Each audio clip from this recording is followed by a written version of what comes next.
ধর্ম ধর্ম করে খালি মালা তিলক পড়লে ধর্ম হয় না, ধর্মটা মনের ব্যাপার। মালা তিলক হচ্ছে ধর্মের লিবাস, ওটা ধর্ম না। লিবাস পরে অকাম যদি না ছাড়ো তাহলে তুমি ধার্মিক না। লিবাসের প্রয়োজন আছে। যে যে প্রতিটা কলেজ ভার্সিটিতে একটা ইউনিফর্ম আছে, যে যে সেক্টরে চাকরি করে প্রত্যেকটা চাকরির একটা ইউনিফর্ম আছে। এই মালা তিলক হচ্ছে ইউনিফর্ম। মালা তিলক পড়লেই বৈষ্ণব নয়। আজকে আমার নারায়ণ বাবা বলে যে যদি কিছু বলবার যাইতে বৈষ্ণব বিপক্ষে পড়লে আমার পাপ হইতে পারে। আরে বাবা তা না, মালা তিলক নিলেই বৈরে গিয়ে হয় না। তিলকের শাড়ির ভিতর ডুবতে উঠলে বৈষ্ণব হওয়া যায় না যদি শুদ্ধতা, সততা, নিষ্ঠাবান, পরহিত রতইতা না থাকে, তার চরিত্র সংশোধন না থাকে, তাহলে সে কোনোদিন বৈষ্ণব হইতে পারে না। মালা তিলক নিলেই বৈষ্ণব হয় না। এগুলো হচ্ছে কি জানো, বৈষ্ণবের পোশাক। ওই একজন তবু সম্মান করতে হয়, মালা তিলককে সম্মান করবে কিন্তু তার চরিত্রকে নয়। এজন্য সাবধান, অন্যায় যে করে আর অন্যায় যে সহে এ দুজনাই সমান অপরাধী। ঠিক অপরাধী কিনা? চোরের সাথে যে সংমিশ্রিত হবে ওটাও চোর, চরিত্রহীনার দল যে দেবে ওটাও চরিত্রহীনা। এজন্য সাবধান, অন্যায়কে সনাতন ধর্ম কখনো গ্রহণ করে না। সনাতন সত্য, আর যিনি সত্যকে আশ্রয় করেছে তিনি সনাতনকে ধরে রেখেছে, আর যিনি সত্যকে আশ্রয় করেছে তিনি ভগবানের কোলে শুয়ে আছে।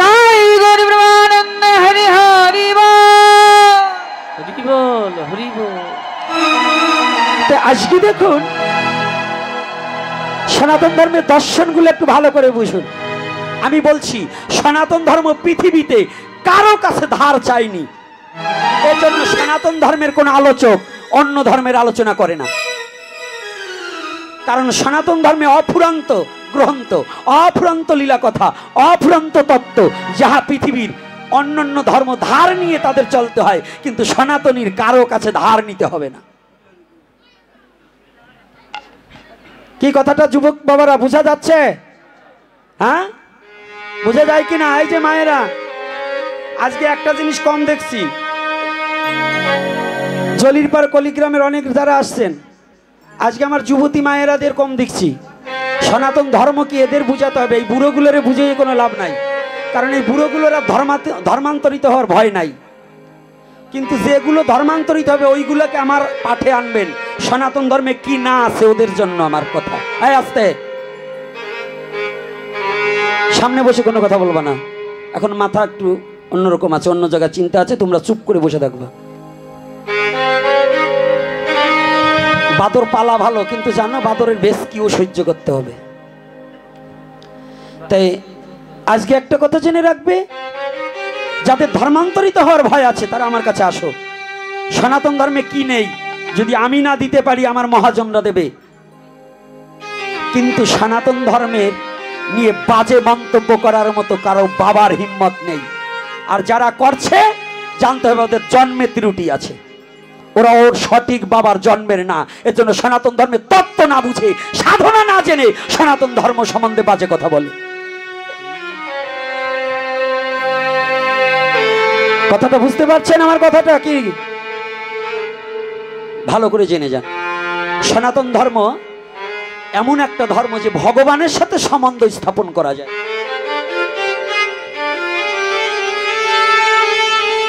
আজকে অনেক পাঠক এবং অনেক তত্ত্বজ্ঞবিদ দেখছি আমার চোখের সামনে। আমি একটু আলোচনা আলাদা মার্গে করছি, শুধু ভক্তি মার্গে করলে কাজ হচ্ছে না। কারণ আমার জাতি যদি না টেকে শুধু করতাল বাজাইয়ে হরে কৃষ্ণ বললে কোনো লাভ হবে না। আগে আমার জাতিকে রক্ষা করতে হবে। আমরা যদি না জাগি মা কেমনে সকাল হবে, তোমার ছেলে উঠলে মাগো রাত পোহাবে তবে। কি বলা আছে?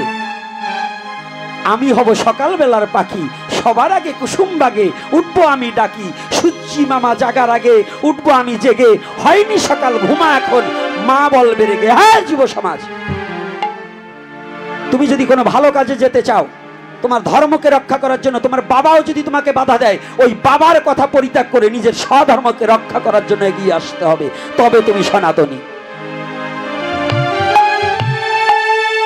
কোথায় দিয়েছে আমি দর্শন দেব। প্রহ্লাদ তার বাবার কথা মানেনি, কৃষ্ণের জন্য বাবার বাক্যকে পরিত্যাগ করেছে। রামচন্দ্র তার বাবার কথা প্রতিপালন করছে। কোনটা মানবে? যখন যেমন তখন তেমন। যদি যুদ্ধক্ষেত্র আসে, নিজের জাতিকে রক্ষা করবার হয়, বাবা মাকে উপেক্ষা করে ঘরে তালাবন্দি করে রেখে তুমি তোমার জাতির জন্য ঝাঁপিয়ে পড়তে হবে, তবে তুমি সনাতনী, না হলে তুমি কাপুরুষের জন্ম। কি কষ্ট হচ্ছে নাকি আমার কথায়? হ্যাঁ, কষ্ট হচ্ছে? নিজের জাতিকে রক্ষা করার জন্য সংঘবদ্ধ হতে হবে। যে নিজের জাতিকে চেনে না, তার পিতার সাথে বেঈমানি করা হয়। আমাদের সনাতনীদের মধ্যে কিছু বেঈমান আছে, যে তার বাবার সাথে বেঈমানি করে, তার রক্তের সাথে বেঈমানি করে, তার ধর্মের সাথে বেঈমানি করে, সৃষ্টিকর্তার সাথে বেঈমানি করে। এই বেঈমানদের সঙ্গ পরিত্যাগ করে আমরা মহাপ্রভুর সৈনিক হব, কৃষ্ণ সৈনিক হব, অন্যায়ের বিরুদ্ধে লড়ব এবং হরি কথা দিয়ে বিশ্ব জগৎ মাতিয়ে দেব। বলো না গো রাধে রাধে রাধে রাধে। কি পারবে কি না? কি মায়েদের শক্তি আছে তো? তাহলে আজকে শোনো, বাধা এ জন্মে এ যুগে নয়, বাধা তৎকালীন সময়ে হরিনামে বাধা ছিল, ছিল না? ছিল কি না? আর শত্রু কিন্তু বাইরের কেউ নয়, কৃষ্ণের শত্রু তার মামা। কি কৃষ্ণের শত্রুকে কংস কি হয়? তাই বুঝবেন, আমাদের ওই ঘরের শত্রু কিছু বিভীষণ থাকতে পারে, ওগুলোর ভয়ে ধর্ম করা বন্ধ করা যাবে। আজকে তো বলছেন, মনে থাকবে না তো? তা আজকে শুনুন বাধা কেমন আসছিলেন। আজকে আমি একটা জায়গায় একটু মার দিয়ে চলে যাচ্ছি, সেটা হচ্ছে আমি বলছি ক্ষেত্র সম্বন্ধে, এই দেহ তত্ত্ব সম্বন্ধে জানতে হলে ভাগবতে গিয়েই সব জানা যাবে না, কারণ এটা একজন চৈতন্য গুরুর চরণে আশ্রিত না হলে সম্পূর্ণ তত্ত্ব আমি ভাগবতে বলতে পারবো না, না হলে আমার ব্যবসা কমে যাবে। এটাও আমার একটা ব্যবসা। তো এই জন্য আত্মতত্ত্ব দর্শনকারী সদ্গুরুর চরণে আশ্রিত না হলে তার বিপদ হবেই পদে পদে। তাই এই বিপদ থেকে আজকে হরিনামের বাধা, এই বাধাকে অতিক্রম করার মতো কে ছিলেন? কে হরিনামকে ছাড়েননি? আজকে গৌরলীলার একজন পার্শ্বদ, তার চরিত্র ধরে ছোট্ট একটু আলোচনা করে ইতি টানতে চাই। তাই আজকে নাম শুনেছেন, একজন ব্যক্তির তিনটা নাম,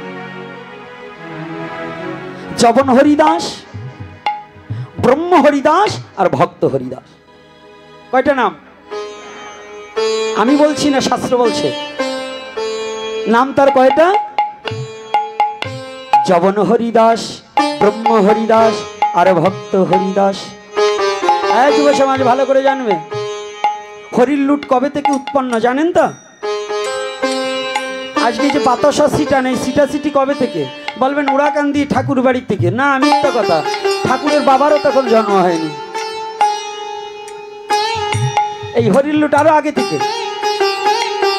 আমার হরিচাঁদ ঠাকুর, আমার গুরুচাঁদ ঠাকুর, আমার মহাপ্রভুর ওইটাকে অনুসরণ করে সেই হরির লুট আজ উড়াকান্দির বাড়িতে ছিটায়। কবে? লোভ না দিলে তো কাজ হয় না। আর ধর্মটা বৃদ্ধদের মধ্যে প্রচার করা যায় না, ধর্ম প্রচার করতে হয় যুবকের মধ্যে। এই বৃদ্ধদের মন হচ্ছে বড় কঠিন, ইটের চেয়ে শক্ত। ওদের মধ্যে বীজ বপন করলে ওই বীজ গজাতে চায় না। আর যদি কোমলমতি মনে কোনো বীজ বপন করা যায়, ওটা আস্তে আস্তে বিকশিত হয়। এই জন্য বুড়োকালে কেউ প্রাইমারিতে পড়তে যায় না, পড়তে যায় কখন? শিশুকালে, তাই না? বলেন তো কেন? ওইটা ওর ব্রেনে একবার ঢুকলে বারচিটি পর্যন্ত আর ভুলবে না। তা সনাতন ধর্মের শিক্ষাটা কিন্তু, ধর্ম শিক্ষাটা কি?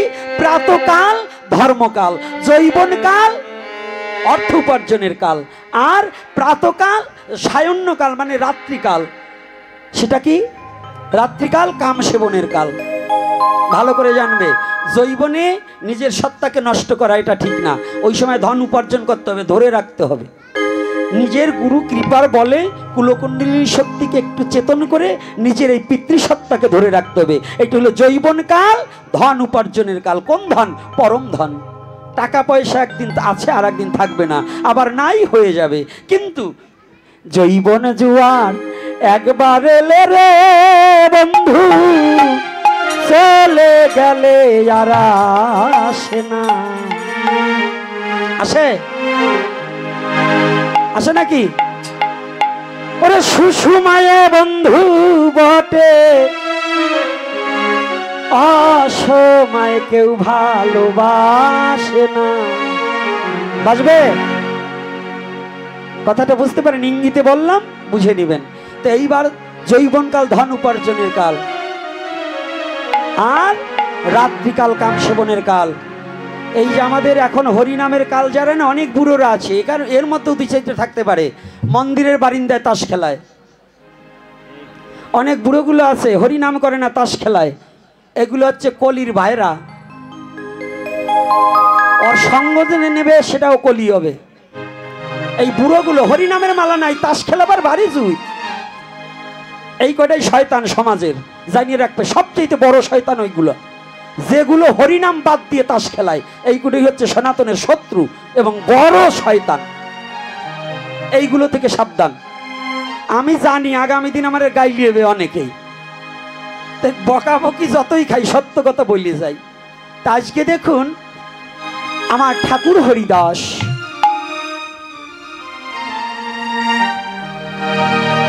প্রতিনিয়ত ভক্ত তৈরি করার নির্দেশনায় প্রতিদিন সুপ্রভাতে, আজকাল আমাদের সেই হরিনাম প্রভাতে হয় না। আগে বৈষ্ণব ছিল, আমার ছোটবেলায় যতটুকু দেখেছি। আমি আমার গুরুদেবের সাথে যখন চলেছি, ওই রাত 4টের সময় ঘুম ভেঙে দিত, বলতো এই নাম কর। ওই ভোর কীর্তন করতাম। আগে ভোর কীর্তন ছিল না, এখন ভোর কীর্তন কিন্তু হারিয়ে যাচ্ছে। কি এখন বৈষ্ণবরাও করে না, বৈষ্ণবরাও ডিজিটাল হয়ে গেছে। আর গাইরস্তর কথা আর কি বলবো, বৈষ্ণবরাও ডিজিটাল হয়ে গেছে। আগে আমরা গাইতাম ভোরবেলায়, হ্যাঁ গাইতাম কি, ভজ গৌরাঙ্গ কহ গৌরাঙ্গ লহ গৌরাঙ্গের নাম রে, ভজ গৌরাঙ্গ কহ গৌরাঙ্গ লহ গৌরাঙ্গের নাম রে, যে গৌরাঙ্গ ভজে সে হয় আমার প্রাণ রে, ভজ গৌরাঙ্গ কহ গৌরাঙ্গ লহ গৌরাঙ্গের নাম রে। আস্তে দাঁড়াও, আবার ভাববেন যে বড় হয়ে গেছে না। আগে কীর্তন করত, কিন্তু এখন আর সে কীর্তন হারিয়ে গেছে। কি বাবা আছে? হারিয়ে গেছে। আমি যখন এই জলিরপাড় বনগ্রাম এখানে যখন বেড়াইয়েছি, কোথায় লালু দর্জি ছিল এবং ওই যে খুকি ছিল, তারপরে সতীশ বাবু ছিল, অনেক বৈষ্ণব ছিল। তিনটা দেখতাম ভোর হলেই একতারা বাজিয়ে কত মধুর কীর্তন করত, কাছে গিয়ে বসতাম, কত আনন্দ ছিল। এখন বৈষ্ণব হইছে খালি খিচুড়ি নষ্ট করার, চাল ডাল নষ্ট করার নামের বৈষ্ণব নাই। খালি হিংসা জড়ছে, ও গেলে আমি যাব না, অমুক দলের নিমন্ত্রণ করলে আমি খাবো না, অমুক জায়গার দীক্ষিত এই জন্য আমি ওর হাতে খাবো না। কি এইরকম আছে কিনা? উনি বৈষ্ণব হইছে, ওরে বৈষ্ণব রে, পুতের বউ প্রসাব করে আত্মাও দেয় না, সে রান্না করে দিলে খাওয়া চলে, পরের বাড়ি যাইয়ে শুইলেই দোষ হয়। এই যে কিছু বৈষ্ণব, এই কটা হইল আগের জন্মে ছিল ভূত পিশাচ, কোন বৈষ্ণবের কৃপায় এই মানব দেহ পাইছে, ওই শয়তানি বুদ্ধি বলে নাই। সেই শয়তান কয়টা এখন সমাজে ঘুরিয়ে বেড়ায়। প্রকৃত বৈষ্ণব যারা তারা নয়, ওই রকম দলাদলি যারা বাঁধায়। বৈষ্ণবের কোনো দল নেই, আছে? একটা কথা বলুন, বৈষ্ণবের কোনো দল আছে? বৈষ্ণব সর্বময়। বৈষ্ণব হচ্ছে সাক্ষাৎ গৌরের মূরতি। তাহলে মহাপ্রভু দলকে নির্দল করার জন্য হরিনাম প্রচার করলেন, আর এই বৈরাগী দলে যারা দল বাঁধায় ওরা কি বৈষ্ণব হয়? এই রাগ করেন কি? আপনারা তো হওয়ার না কিছু বললেন না, আপনারাও কি বৈরাগী হয়ে গেলেন নাকি আজকের জন্য? তো কথা না বললে তো বুঝি মৌন থাকা মানে সম্মতির লক্ষণ।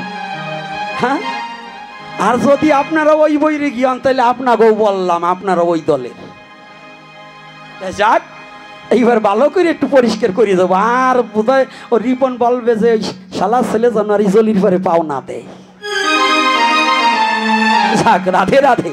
কারণ সুযোগ যখন পাইছি সাইজ না করে কি যাই। হ্যাঁ,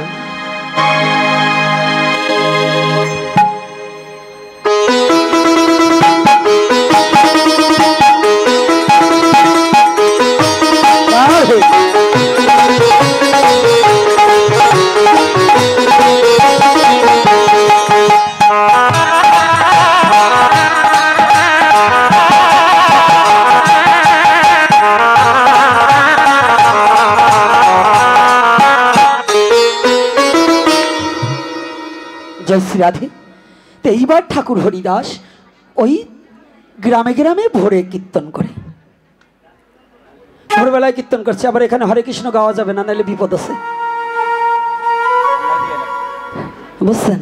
হরে কৃষ্ণ আবার গাওয়া যাবে না, কারণ এটাও আমাদের কাশিমপুরের ধারায় হরে কৃষ্ণ গাওয়া যাবে না। কিন্তু আমি সত্যি কথা বলে যাই, মাতানচাঁদের আগে কিন্তু মাতানচাঁদের আগে কে? রামচাঁদ। রামচাঁদের আগে কে? নিতাই চাঁদ। নিতাই চাঁদের আগে কে? কুশল চাঁদ। এই কুশল চাঁদের আদি অন্ত গুরুপাঠ যশোর শঙ্করপুর, সেখানে কিন্তু হরে কৃষ্ণ নামই হয়। আমাদের পরম্পরায় যে মুকুন্দ দাস গোস্বামী যিনি, তার আদি অন্ত গুরুপাঠ হচ্ছে শ্রীধাম বৃন্দাবনে কেশিঘাটের পাশে, সেইটা হচ্ছে সুরমাকুঞ্জ, বড় সুরমাকুঞ্জ, সেখানে কিন্তু আদ্যাবধি কৃষ্ণ নাম হচ্ছে। কিন্তু আমাদের মহাজনরা, যাই হোক, ওই যে চৈতন্য চরিতামৃতে একটা কথা আছে, ওই কথাটাকে ধরে বলা আছে সংকীর্তন যোগ্য। তা সংকীর্তন নাম কি? দিশা দেখাইয়ে প্রভু হাতে তালি দিয়া। সেটা কি দেখালেন? হরয়ে নম কৃষ্ণ। ওই শ্রী কিন্তু ছিল না, শ্রী কিন্তু ছিল না, সেখানে গাইতো হরায় নম কৃষ্ণ যাদবায় নম গোপাল গোবিন্দরাম শ্রী মধুসূদন। এই শ্রী সংযুক্ত করেছেন নরোত্তম দাস ঠাকুর মহাশয়। সিদ্ধান্তবাদ আছে, এজন্য ওই নাম করলাম না। তাই আজকে নাম করছি ভোরবেলায় ঠাকুর হরিদাস।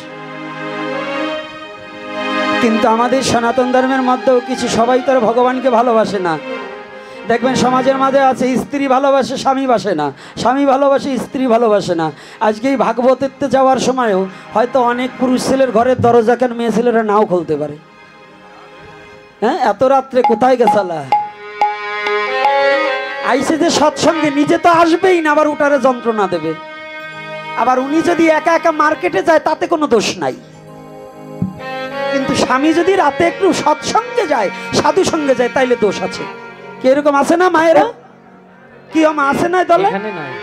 আপনাদের কাছে নাই, এইরকম আছে। আবার যদি এর মধ্যে দুই একটা থাকে, ভাবে যে আমি যে এই কাজ করি বাবাজি জানলো কি করিয়ে, আরে ইশারায়ও কিছু বুঝি।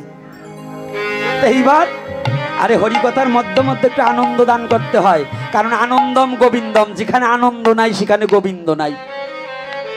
হরি নামে আছে সবই, তুই যাহা চাবি তাহা পাবি। আমার মহাপ্রভু কখনো হাসছে, কখনো নাচছে, কখনো কীর্তন করেছে কিনা? মহাপ্রভু নৃত্য করেনি? একটানা 14 ঘন্টা বক্রেশ্বর পণ্ডিত রেণুই নৃত্য করেছে, দেখবেন সাতশো। আর আপনাকে তো এখন নাচতে, ডিজে নাচতে দিলে কুচম্বের ভাড়া পারেন, আর হরিনামে নাচতে দিলে পাও হাত পাও খোড়া হয়ে যায়, লুলো হয়ে যায়, তখন আর হাত ওঠে না, হরিনাম করবার সময় নাচতে পারেন না। কিন্তু যদি ডিজে চালায়, তাই বাবা চালাইছে ডিজে, বোঝে কি যে আস্তে দাঁড়া তোরা বা সেতলিকে আরে যাইয়ে নয়, কায়দা মতো জায়গায় যাচ্ছি, দাঁড়া বাবা আজকে কীর্তন হবে। ভাবছেন নাকি না খাইয়ে রয়েছি দেখে হরিনামে নাচাবো না? এইটা ভাবলেন কেমনি? না খাইলে কি হবে? আজকে হরিনামে শক্তি আরো দ্বিগুণ বাড়বে। হরিনামের এমন গুণ, বুঝতে পারছেন? ওই বুড়া দেহেও ধরে আগুন, এটা হরিনামের গুণ। বক্রেশ্বর পণ্ডিত মহাপ্রভুর চেয়ে বয়সে অনেক বড়, তারপরেও 14 ঘন্টা নৃত্য করছে একটা না। 14 ঘন্টা মহাপ্রভু আর বক্রেশ্বর পণ্ডিত নৃত্য করছে। এগুলো জানতে হবে। নাচতে তো কষ্ট লাগে, কিন্তু আগে জানুন আজকে যে বক্রেশ্বর পণ্ডিত আর মহাপ্রভু কত চমৎকার লীলা করেছেন। আজকে হরিদাস নাম করছে।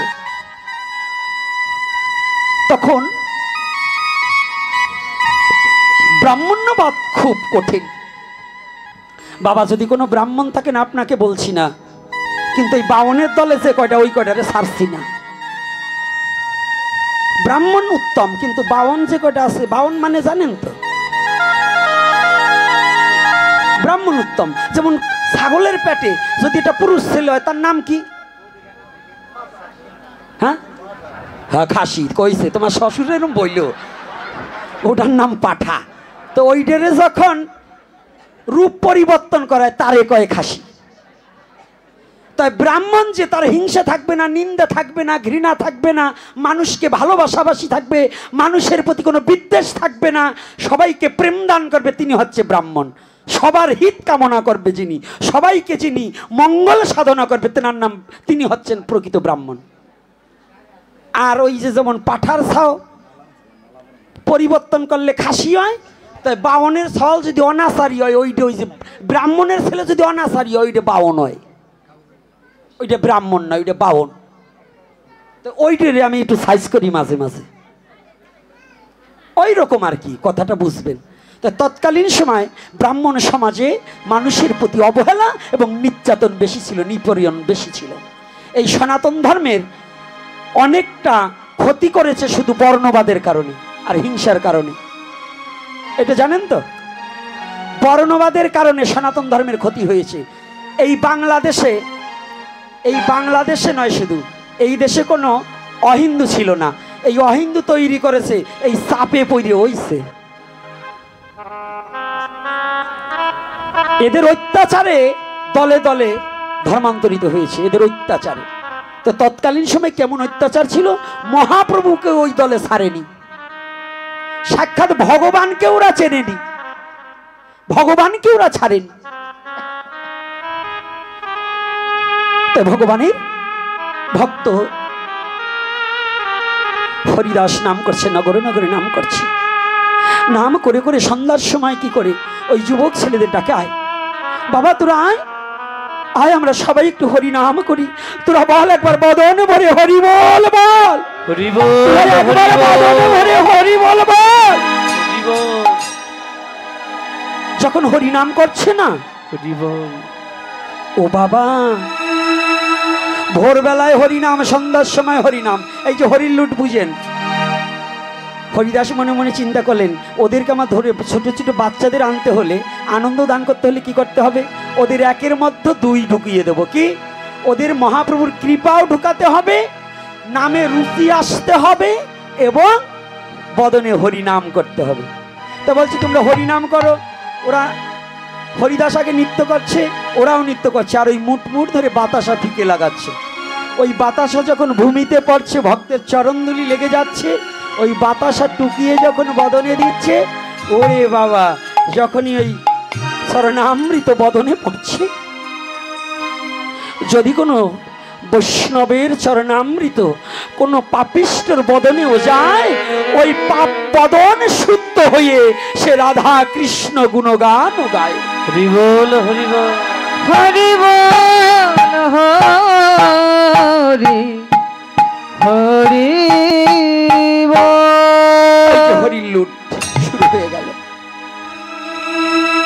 হরিদাস একদিন ভোরবেলায় নাম করছে, কিছু দুষ্ট ব্রাহ্মণেরা, সব ব্রাহ্মণ নয়, দুষ্ট, যারা ভগবানের ভক্তকে ভালোবাসে না, যারা ভগবানকে ভালোবাসেনি, গৌরকে ভালোবাসেনি, সেই দুষ্ট ব্রাহ্মণেরা কাজীর কাছে চলে গেলেন।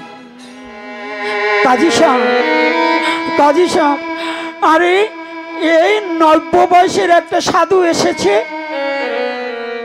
নাম তার হরিদাস, জানেন ও আগে মুসলমানের ছেলে ছিল, ওর নাম ছিল হারেস। ও সাধুদের সাথে মিশতে মিশতে সাধুরা ওর নাম দিয়েছে হরিদাস। আর ও এখন কি করেছে জানেন, ও আমাদের একটু ঘুমাতে দেয় না। এই ভালো করে জানবে, এই চলে যাবি, যা কথা বলছিস কেন, চুপ,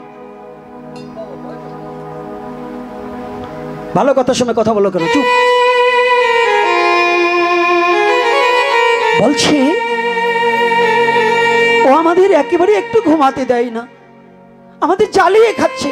আর কি জানুন, আমাদের বাপ ঠাকুরদাদের ধর্ম বিসর্জন দিয়ে দিচ্ছে। ওই কি একটা খালি শুধু হরিবল হরিবল, সে মরা পুরানো নাম বলছে। আর আমাদের ছেলে পেলে ওর সাথে মিশে এখন কোনো কালী পুজো দুর্গা পুজো কিছু করতে চায় না, শুধু হরিবল হরিবল বলে। আপনি একটা বিহিত করুন, এটা থেকে আমাদের নিষ্কৃতি দান। বলুন, গ্রামের দল বেঁধে যদি 50-60 জন কোনো মাতুব্বরের কাছে যায়, সে একজনের কথা শুনবে না 50 জনের কথা?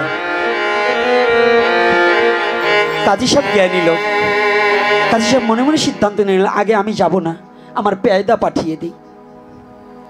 পেয়দা বোঝেন তো? বাহক, পত্র বাহক, বাক্য বাহক। এই বাক্য বাহককে পাঠিয়ে দিয়েছে, তুমি গিয়ে বলো, গিয়ে বলে আসো হরিদাস যেন আর হরিনাম না করে।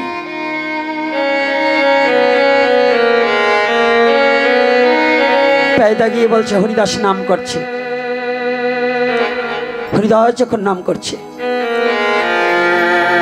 পেয়দা গিয়ে বলছে, ঠাকুর, ও ঠাকুর মহাশয়, কি? আমি কাজীর নির্দেশে আপনার কাছে এসেছি। আপনি আর কখনো নগরে হরিনাম করবেন না, আপনি আর হরিনাম করবেন না, আপনি হরিনাম করা বন্ধ করুন।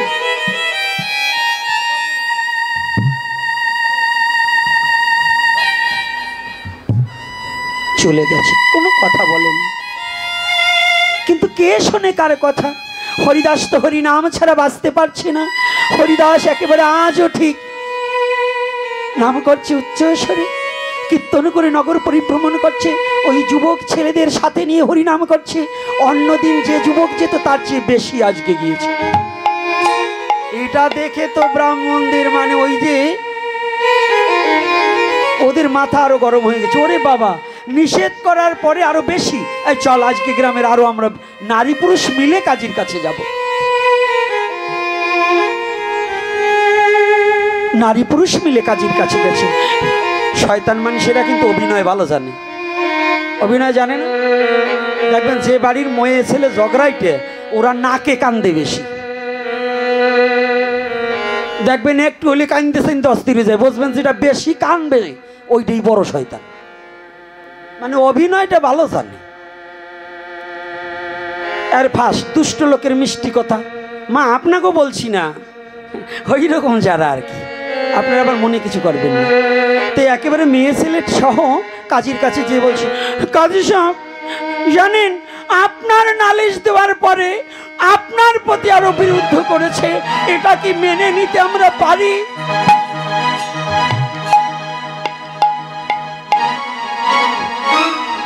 বুঝছেন তো? এই কিছু শয়তান, যেমন এই এক মাস আগে আপনাদের এই কালীগঙ্গায় আমি আসছিলাম, যে আমার সনাতনী জাতি 5ই আগস্টের পরে কত জায়গায় নির্যাতিত হচ্ছে, এখনো নির্যাতিত হচ্ছে, এখনো হিন্দুর মেয়েকে উধাও করে দিচ্ছে এবং বাড়ি ঘর পোড়াচ্ছে, জায়গা দখল করতেছে। এইটাই অন্তর্বর্তী সরকারের কোনো কানে যাচ্ছে না, যতই আমরা হাউমাউ কাউ করি। কারণ উনি আমাদের সনাতনীদের জন্য অন্তর্বর্তী সরকার না, উনি উনার দল ভারী করার জন্য আর মুসা বড় করার জন্য। উনি আমাদের কান্না শোনে না। তো তখন আমি আসছিলাম যে সমস্ত সনাতনী জাতি যাতে এক হয়ে আমরা অন্তত আমাদের ঘরগুলো আমরা রক্ষা করতে পারি কিনা। এজন্যই আমাদের দলের কিছু শয়তান এই ফাঁড়িতে ফোন করছে আমি নাকি দলীয়ভাবে মিটিং করতে আইছি। রাজাকার তো দেখেন নাই, ওই যে হলো রাজাকারের বংশ, মানে যেটাই করছে ওইটা হলো গোর রাজাকারের জন্ম। ওই রক্তেরই যায় নাই, জাতির সাথে বেইমানি করা যায় নাই, ওরাই হচ্ছে অরিজিনাল। তাই দেখুন, আমি জীবনে কোনো দলের সাপোর্ট করে কথা বলিনি। আমি গোপীনাথ জীবনে কারোর জন্য ভোট চাইনি, কোনো দলকে কে ভোট দেবে তা জানি না।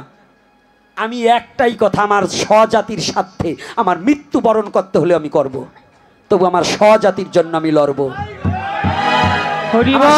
জন্য আমি লড়বো। আমার স্বজাতি চিন্তার জন্য আসলে ওরা বললেন কি আমি নাকি রাজনীতির দরবার করবার আসছি। এটা কিন্তু হিন্দুরাই করেছে, কোনো মুসলমান এজন্য দায়ী নয়। কথাটা খেয়াল করবেন। সেদিন ওই রিপনও যাবার চাইয়ে যায় নাই, ভয়তে পড়িয়েছে যদি পুলিশে ধরিয়ে নিয়ে যায়। এই জলির পারে অনেকে হ্যাঁ বাবা আসি, কিন্তু লাস্টে নাই কো আইজো তো বাইরা ঘুরছি রে বাবা, সতের পথে চলো, অন্যায় করবে না, কোনো ভয় থাকবে না। আর নিতাকে পাও চাটপা, নিতা আইজ আছে কাল নাই। তুমি তোমার জাতির স্বার্থে ভগবানের কথা বলো, ভগবানের পথে চলো। পৃথিবীর এমন কোনো অশুভ শক্তি নেই তোমাকে নষ্ট করতে পারে। পৃথিবীর এমন কোনো শক্তির জন্ম হয়নি। তুমি ভগবানের পথে চলো, কোনো নিতার পা চাটপা, তোমার কপালে দুঃখ হবেই হবে। আমি অনন্ত কোটি ব্রহ্মাণ্ডের নিতার পাচাটি, আমি এই পাতে নিতার পাচাটি। কথাটা বুঝতে পারছেন? আমি গোপীনাথ, এই বাংলাদেশের কত সাধু সরকারি অনুদান এনে মন্দির করেছে, অনুদান আনে, যাইয়ে নিতাগো পাশে পাও টেপে বসিয়ে থাকে। আমি গোপীনাথ 2 পয়সার জন্য কোনো চেয়ারম্যানের কাছে যাইনি, কোনো মেম্বারের কাছে যাইনি।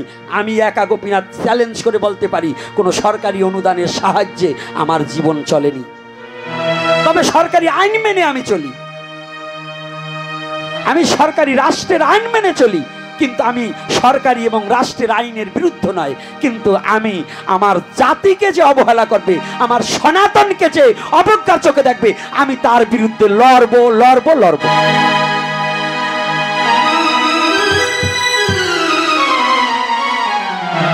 কথাটা বুঝতে পারেননি? যদি তার সাথে বলে না পারি, থুথু দেবো তার গায়ে, তথাপিও আমি দেবো।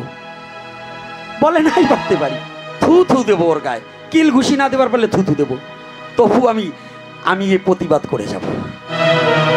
তাই ওই রকম কিছু শয়তান জুটে গিয়ে কাজী সাহেবের কাছে বলছে। আর আমি জাতে মাতা লইলে কি হবে? তাহলে ঠিক আছে, যেখান থেকে রেখে যাবো ওইখানে এবার আলোচনা করব। তো এই কিছু শয়তান জুটে গিয়ে কি বলছে, এই যুবক বাবারা, এই লীলাটুক তোমাদের জন্য, ভালো করে শক্ত করে শুনবে। ধর্মীয় কথার মধ্য দিয়ে খালি পাও ধরা শিখায় নাই, কি করতে বলছে তাই শোনো। এই বৈষ্ণবরে একটা শ্লোক পাইছে ধর্ম শেষ করার, কি ত্রিনাদ পিছুনেছেন তরুরেব সহিষ্ণান অমানেন মানদেন কীর্তনীয় সদাহরি। এই একখান শ্লোক দিয়ে জাত শেষ করার কায়দা করছে। কি তোমারে মারলে তুমি কিছু কবা না? ও কাত্তা, শ্লোক ওইখান দেখছ, আর একখান দেখো নাই? মহাপ্রভু যে 7 কাজিরে উদ্ধার করলো, সেদিন মশাল মিছিল করছিল, সেই দিন বৈরে গীতদল ছিল কোথায়? ওটুক দেখো নাই? অন্যায়ের বিরুদ্ধে মশাল মিছিল মহাপ্রভু করছে কিনা? আয় করছে কিনা? তাই তো ভয় পান কে? কথা বলতে কি? হ্যাঁ, সাহস রাখতে হবে। আমি অন্যায়ের বিরুদ্ধে, বৈষ্ণব খালি মার খাওয়ার জন্য নয়। হ্যাঁ, মার খাবো কার? যদি ভক্তে অনিচ্ছায় যদি আমি একটা লাথি মারে, তবু ভক্তের চরণ ধুলি আমি মস্তকে তুলে নেব। আর যদি দুর্যোধনের মতো, যদি দুঃশাসনের মতো দুরাচারী ব্যক্তি আসে, আমি তাকে প্রতিহত করার জন্য যদি লাঠি হাতে নিতে হয়, তাও নিতে হবে। এটাই বৈষ্ণবের স্বধর্ম। নিজের স্বধর্মকে রক্ষা করার জন্য পৃথিবীতে যাহা যাহা প্রয়োজন তাহাই করতে হবে। রাধে রাধে। কি ভয় পাচ্ছেন নাকি? আমার কানে কানে কয়, দাদা আমার গুরু ভাই, দাদা রাজনীতি নিয়ে কিছু বললেন না। কে রাজা? যে রাজা হবে কোনো নেত্রীকে আমার মা নাকি না আমার শাশুড়ি? না আমার মা। ওই যে তার কথা আমার বলতে হবে? ওদের কথা বলে আমার কি লাভ? আমি আমার জাতির কথা বলি, আমি আমার ধর্মের কথা বলি, আমার শাস্ত্রের কথা বলি। আমি কোনো নেতার কথা নিয়ে আমার গবেষণা করার সময় নেই। আমি আমার ধর্ম নিয়ে জানা বোঝার জন্য আমার কথা চলবে, অন্য কিছু নিয়ে নয়। এই জন্য আপনারা ভুল ভ্রান্তিতে ডুবে যে গোপীনাথ রাজনীতির কথা বলবে, জীবনেও না, জীবনেও পাবেন না আমাকে। কিন্তু আমি শুধু আমার এই সনাতনের আত্মী নিয়ে যেখানে যেতে হয়, যে দেশে যেতে হয় আমি যাব। এটা আমার সনাতনের সত্যি। তাই আজকে যখনই কাজী সাহেবের কাছে গেছে, শয়তানগুলো এমন অভিনয় করে কথা বলছে যে কাজী সাহেব ক্রোধান্বিত হয়ে গেছে। কি আমার নির্দেশ মানলো না? বলেন, চেয়ারম্যানের কথা যদি না মানে, চেয়ারম্যান একটু রাগ হয় না? কি রাগ হবে কিনা? তো দাঁড়াও, আমি নিজেই যাব। এইবার কাজী সাহেব তো একেবারে বোঝেন তো, কাজী সাহেব যদি রওনা দেয়, চেয়ারম্যান গেলে পরে চেলা চামুন্ডে কিছু যায় না? আরে চেয়ারম্যানের আর কি, ওই চামুন্ডের তো নষ্ট করে ক্ষেত, শয়তানগুলো তো এই পাশের গুলো। আরে প্রধানমন্ত্রী শেখ হাসিনা, তার আর কতটুকু দোষ? দোষ তো ওই চামুন্ডেগুলো পাশে ছিল, ওই কয়টা ওনার বিটির আরও খারাপ বানাইছে। তাই আমাদের মধ্যেও কাজী সাহেবের দোষ ছিল না, ওই শয়তান কয়টা চাইয়ে যোগ করিয়ে ওই কাজী সাহেবের আরো খারাপ বানাইছে। লীলার সাথে আর বাস্তব জীবনের সাথে মিল দেখুন। তো এইবার কি করেছে জানেন? কাজী সাহেব এসছে, হরিদাস নাম করছে।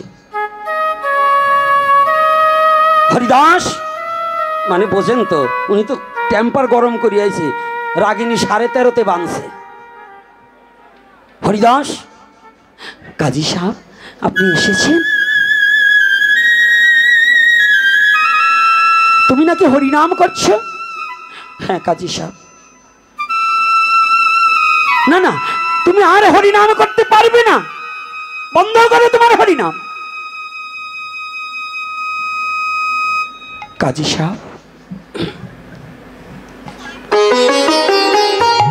যদি জীবনে হরিনাম বন্ধ করার হতো তাহলে আপনার আসতে হতো না। আপনার পেয়দা যেদিন পাঠিয়েছিলেন সেদিন আমি হরিনাম বন্ধ করে দিতে পারতাম। কাজী সাহেব, আমি যে হরিনাম ছাড়তে পারবো না। তুমি হরিনাম ছাড়বে না? না কাজী সাহেব, আপনি সংবাদ পাঠানোর পরে বহুবার চেষ্টা করেছি হরিনাম ছাড়ার জন্য, কিন্তু নাম আমি ছাড়তে চাইলে কি হবে, কিন্তু মধুমাকা হরিনাম যে আমাকে ছাড়ে না।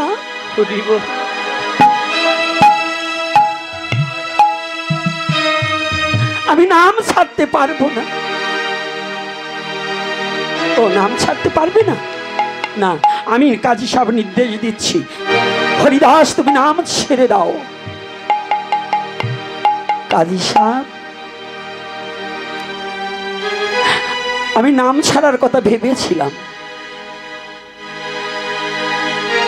কিন্তু জানেন আমার বিবেক আমাকে ডেকে বলল, আরে মূর্খ হরিদাস, যে কাজীর কথায় আজ মধুমাকা হরিনাম ছেড়ে দিতে চাস, যেদিন ভব নদীর খেওয়া ঘাটে গিয়ে দাঁড়াবি, যেদিন তোর আপন বলতে কেউ থাকবে না, সেদিন কি এই কাজী সাহেব তোর সাথে যাবে?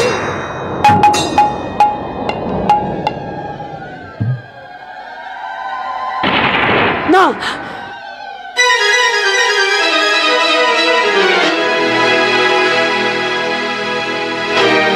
কাজী সাহেব, আমি হরিনাম ছেড়ে দিতে পারবো না। ও তুমি আমার মুখে মুখে কথা বলছো, তুমি নাম ছেড়ে দিতে পারবে না? না কাজী সাহেব, আমি নাম ছেড়ে দিতে পারবো না। হরিদাস, এই হরিনামের পরিণামে তোমার কি হবে তুমি কি চাই ভেবে দেখেছ? দুটি চোখের জল ছেড়ে দিয়ে বলছি, কাজী সাহেব, ও কাজী সাহেব,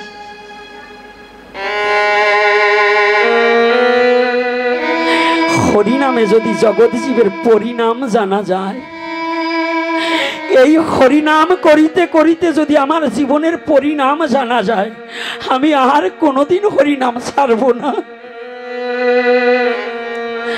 হরিনামে যদি আমার জীবনের পরিণাম নেমে আসে, যদি হরিনামে আমার জীবনের পরিণাম জানা যায়, আমি আর হরিনাম ছাড়ব না।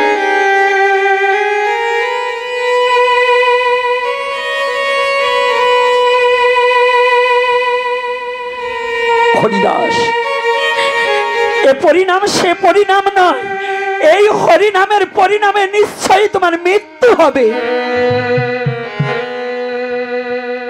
কাজী সাহেব,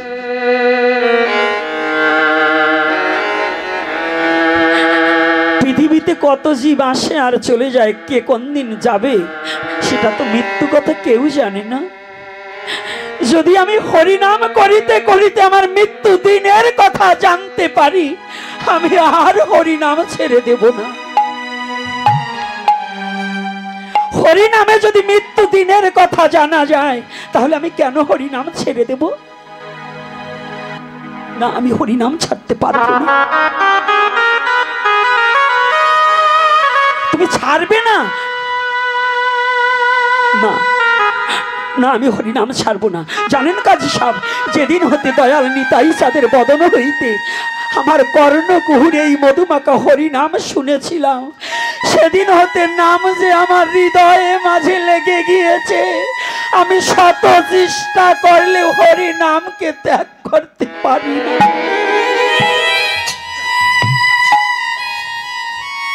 আমি পারবো না। পারবে না। আমার মুখে মুখে কথা দাঁড়াও, হরিনাম কি করে বন্ধ করতে হয় আমি জানি। তুমি যে জিহ্বা দিয়ে হরিনাম করছো না, তুমি যে জিহ্বা দিয়ে হরিনাম করছো, ওই জিহ্বাখানা তোমার কেটে দেওয়া হবে। কাজী সাহেব জানেন, কাজী সাহেব, যে নয়ন দিয়ে শ্রীহরির বদন দর্শন করা হয়, নয়ন দুটি অন্ধ করা যায়। যদি কোনো ভক্ত কর্ণ দিয়ে মধুমাখা হরিনাম শ্রবণ করে, কর্ণ দুখানা বধির করে দেওয়া যায়।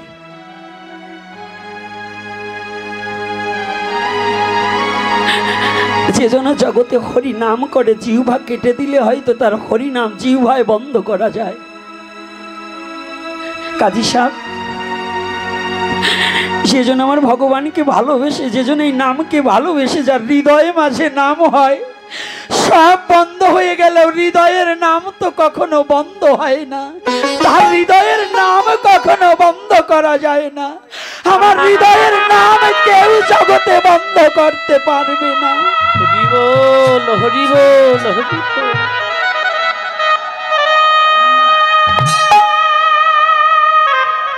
ও মা, ও বাবা,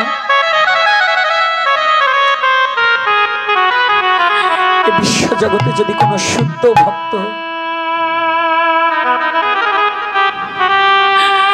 যদি আমার গোবিন্দের কোনো শুদ্ধ ভক্ত একবার নামকে ভালোবাসতে পারে, যদি একবার জীবনে কেউ আমার গোবিন্দকে ভালোবেসে নিতে পারে,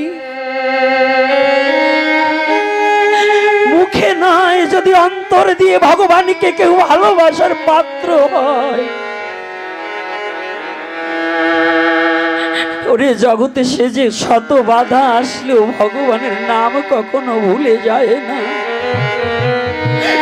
ভগবানকে সে ভুলে যেতে পারে না। শত বাধা আসলেও সে কৃষ্ণ বলে কেঁদে কেঁদে বক্ষ প্লাবিত করে। হরিবা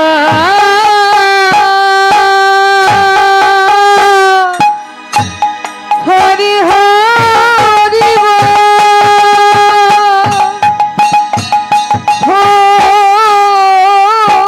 হরি। শুদ্ধ ভক্ত যারা,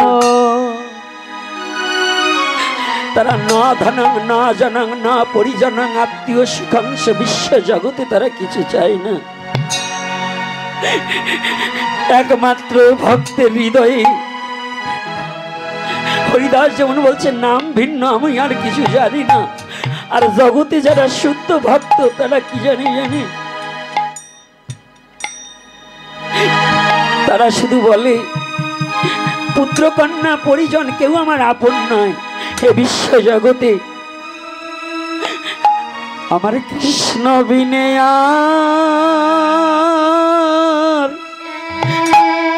কেহ নাই, আমার কৃষ্ণ বিনে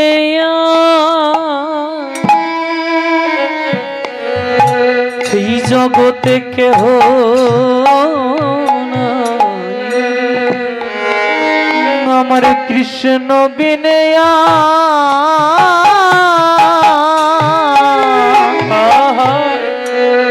কেহ নাই রে। ওরে এই না মায়া, মায়া মোহয় সংসারে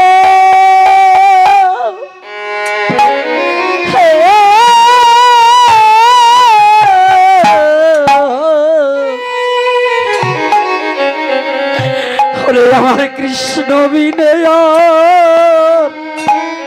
কেহ এই মায়া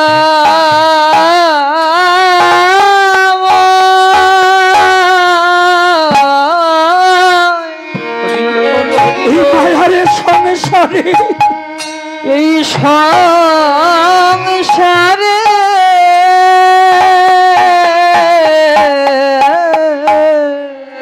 ওই কৃষ্ণ চরণে বিনে আমার, কৃষ্ণ চরণে বিনে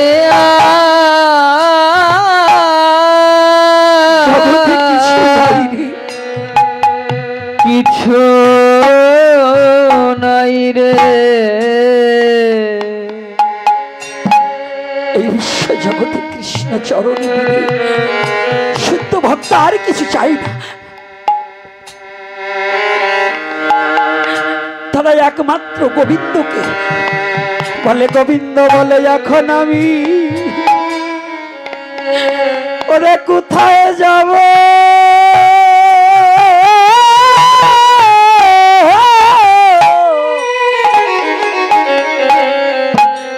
তোমার চরণে বিনে আমার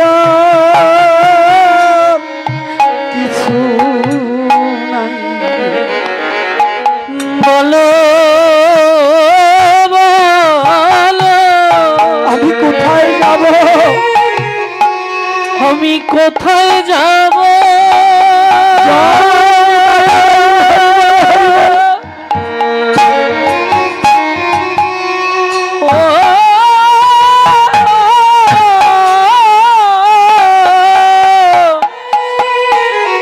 তোমার চরণে বিনে আমার, তোমার চরণ বিনে আমার আর কিছু নাই, গোবিন্দ কিছু নাই রে। বলো বলো এখন আমি গৌর সুন্দর, গৌর হে, বলো কোথায় যাব,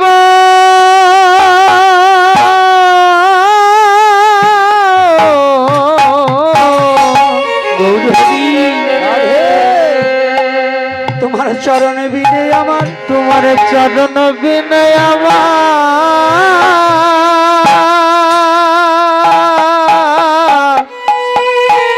কোথায় যাব, তুমি কোথায় যাব, জগতে তোমার চরণে বিনে আমার আর কোনো জায়গা নাই হে,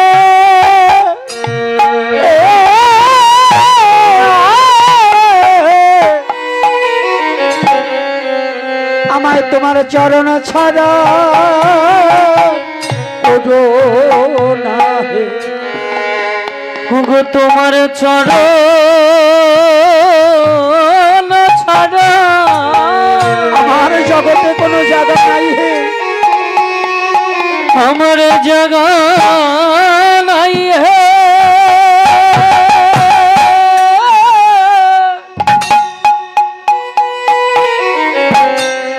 তোমার চরণ ছাড়া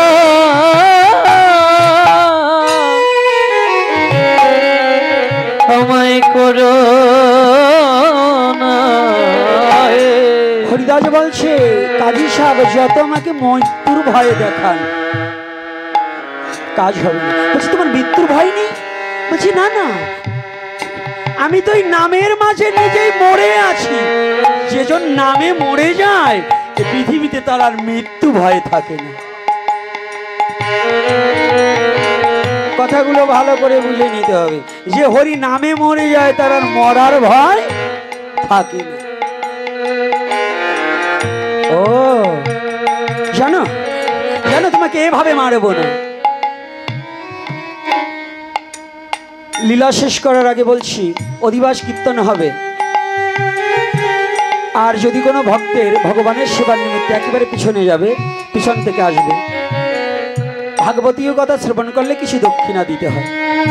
কলিহতে জীবের ধৈর্য কম, আমরা হরিকথা শ্রবণ করতে খুব অভ্যস্ত কম, তো এজন্য এখনো 12টা বাজেনি চলে যাচ্ছি। আর যদি 4টে ড্যান্সার আসতো তাইলে রাত 4টে পর্যন্ত থাকতো। আর এখন তো ড্যান্সার না, হরিকথা, এজন্য আস্তে আস্তে কেটে পড়তে চায়।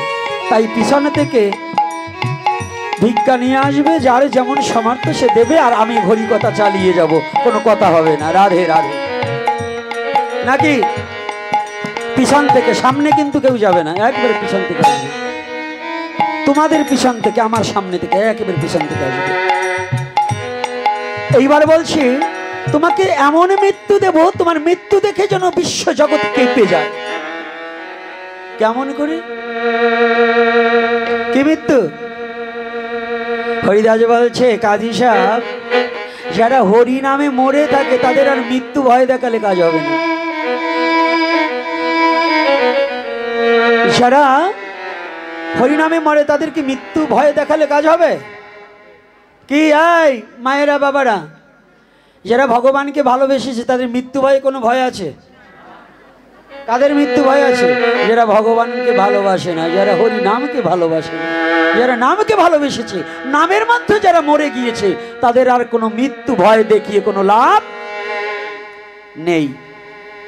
কোনো ভক্ত কোনোদিন মৃত্যুকে ভয় পায় না, কারণ ভক্তরা সনাতনে জন্মগ্রহণ করে ভক্ত জানে সনাতন জাতির কোনো মৃত্যু নেই। কারণ জন্মিলে মৃত্যু আছে, মৃত্যুর পরে আবার তার জন্ম আছে। রাধে রাধে। তাহলে সনাতনী জাতির কোনো মৃত্যু নেই। এই জন্য ভক্তকে মৃত্যুর ভয় দেখালে তারা কি, তারা কি ভয় পায়, ভীতু হয়? হয় না। তাই আজকে যখনই কাজী সাহেব বলছে হরিদাস তোমাকে এমন ভয়ানক মৃত্যু দেব যাতে জগৎ কেঁপে যায়, বলছে কি? বলছে তোমাকে একে একে বাজ বাজারে বেত্রাঘাত দিয়ে তোমার মৃত্যু হবে। এক বাজার নয়, দু বাজার নয়, বাজ বাজারে বেত্রাঘাত দিয়ে তোমার মৃত্যু দণ্ডিত করা হবে। ও তাই, বাজ বাজারে বেত্রাঘাত দিয়ে আমার হরিনাম মুছে দেবে? শুনুন কাজী সাহেব, আমিও এখন বলছি, সিংহের পিচ্ছের মতো চিৎকার দিয়ে, সিংহ রবে হুঙ্কার দিয়ে হরিদাস বলেন, শুনে রাখুন কাজী সাহেব, খন্ড খন্ড কর দেহ যদি যায় মোর প্রাণ, যদি যায় প্রাণ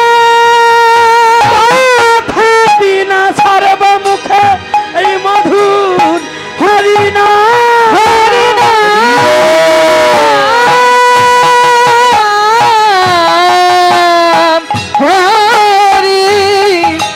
হরিনাম, হরিনাম ছাড়ব না। যতই বলা হোক আমি হরিনাম ছেড়ে দেবো না। ও ছাড়বে না, তোমাকে একে একে বাজারের বেত্রাঘাত দেবো। নিয়ে গেলেন বাজারে বেত্রাঘাত দিয়ে। জানা আছে বাজারে বেত্রাঘাত দিয়ে হরিদাস মরছে না। সবাই হ্যাঁ এখন বলছে, পেহেদারা বলছে কি হরিদাস তুমি যদি না মরো তাহলে আমাদের যে কাজী সাহেব গরদান দেবে। বলছে হরিদাস একটু কৌশল অবলম্বন করলেন, বললেন শোনো তোমরা আমাকে এভাবে মারতে পারবে না, তাহলে কি আমার সাথে হরিনাম করো। এইবার কাজী সাহেবের নির্দেশে যারা বেত্রাঘাত দিতে গেলেন, হরিদাস যখন নাম করছে তারাও নাম করছে। নাম শুনতে শুনতে হরিদাস ভাবে বিভোর হয়ে মুচ্ছাগত হয়ে পড়ে রইলেন। এইবার যখন মুচ্ছাগত হয়ে হরিদাস পড়িয়া রহিলেন, এদিকেতে কাজীর নির্দেশে পেয়েদারা ভাবিতে লাগিল, হরিদাস বুঝিয়াস মরিয়া যে গেল।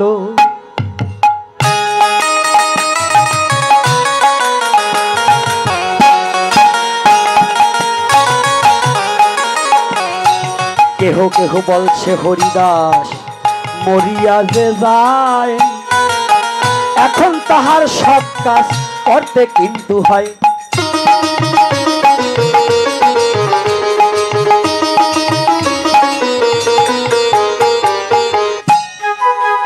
এক গুরু সব কাজ করতে যাবে এমতি সময় আর এক গুরু বেশে কিন্তু বাধা হয়ে দাঁড়ায়।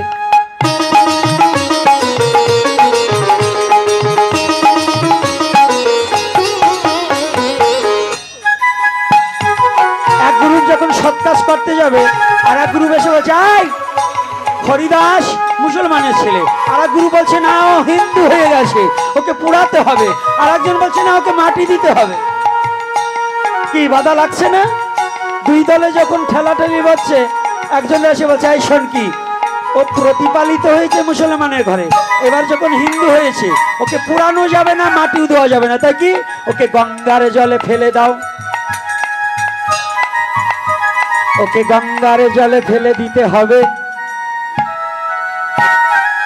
যখন গঙ্গার জলে ফেলে দিল, হরিদাস তখন নামে প্রেমে মাতোয়ারা বিভোর হইল হইল গঙ্গার উজানের দিকে যেথায় মহাপ্রভু রায় সেদিকেতে হরিদাসের তনু উজানেতে যায়।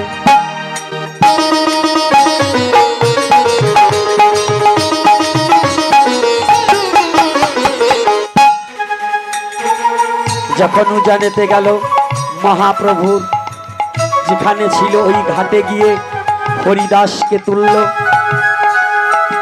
হরিদাসকে নিয়ে যখন সকলে দেখতে পেল প্রাণ আছে, হরিদাস নাহি মারা গেল। হরিদাসকে সুস্থ করে মহাপ্রভুর সম্মুখেতে নিল।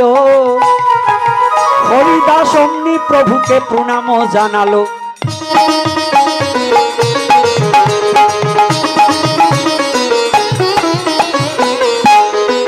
প্রণাম জানালো।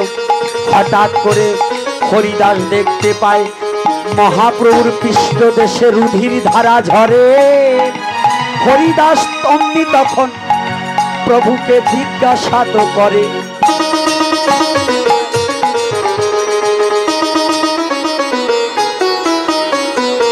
শুধু ভক্তজন একাদশীর প্রসাদের ব্যবস্থা আছে, যারা একাদশী আছেন নাও আছেন তবু ওই একাদশীর প্রসাদ গ্রহণ করবেন। আজকে আমার কমিটির বাবারা আমাকে ফোন করেছিল, বাবা একাদশী দিন কি করতে পারি? একটা বৈষ্ণবীয় মন্দিরে একাদশীর দিনে অন্নদান করা বৈধ, কোনো পাকেই নয়। গাইরস্থ বাড়ি বৈধ নয়, আর একটা আশ্রম, এজন্য নিষেধ করায় সর্বত্র একাদশীর প্রসাদের ব্যবস্থা করা হয়েছে। তাই কণিকামাত্র প্রসাদ আপনারা গ্রহণ করবেন, আগেই যাবেন না। আর যারা